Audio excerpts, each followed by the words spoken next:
আজকে আমি বানাবো মোচার কাটলেট। তাহলে চলুন আমি কিভাবে মোচার কাটলেট বানাই দেখুন। মোচাটাকে এইভাবে ছোট ছোট করে কেটে নেবেন আর কিছু আলু ছোট ছোট করে কেটে নেবেন। তারপরে নুন আর হলুদ দিয়ে প্রেসার কুকারে 2টো সিটি মেরে নেবেন। কিছু বাদাম কুচি দিয়ে দেব প্রথমে, তারপরে দেব একটু কালো জিরে, তারপর দেব একটু গোটা জিরে, এবার দিয়ে দেবো পেঁয়াজ কুচি, লঙ্কা কুচি, এবার একটু আদা রসুন পেস্ট দিয়ে দেবো, সামান্য নুন দিয়ে দেব, গরম মশলা গুঁড়ো দেব, একটু সবজি মশলা দিয়ে, চিলি ফ্লেক্স দেব, একটু গোলমরিচ গুঁড়ো দেবো। এবার সেদ্ধ করা মোচাটা দিয়ে দেবো, দিয়ে গুঁড়ো করে নেব।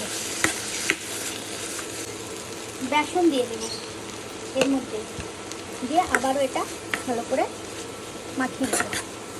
যখন দেখবেন এইভাবে কড়াই থেকে এটা ছেড়ে ছেড়ে চলে আসছে তখন এটা হয়ে গেছে। এবার এটাকে ঠান্ডা হওয়ার জন্য কিছুক্ষণ রেখে দেবো।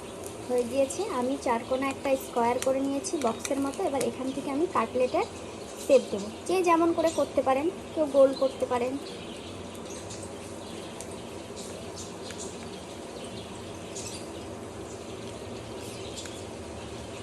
এইভাবে আমি চারকোনা শেপ দিয়ে নিয়েছি কাটলেটে। এই যে এইভাবে চারকোনা স্কোয়ারের শেপ দেবেন।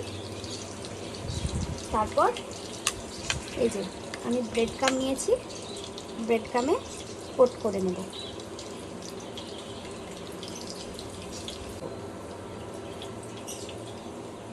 এই যে আমি কোট করে